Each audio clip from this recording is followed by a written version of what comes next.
तीज के बरत बड़ी पावन देखत सुहावन हो। तीज के बरत बड़ी पावन देखत सुहावन हो। हे सखिया सीताजी करेली तीज बरतिया त गौरा पूजन जाली शिव के पूजन जाली हो।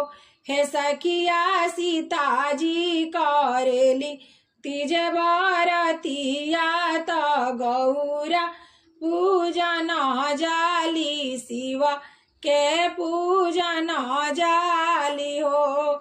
एक हाथ लेली फूल डालियावा त फूलावा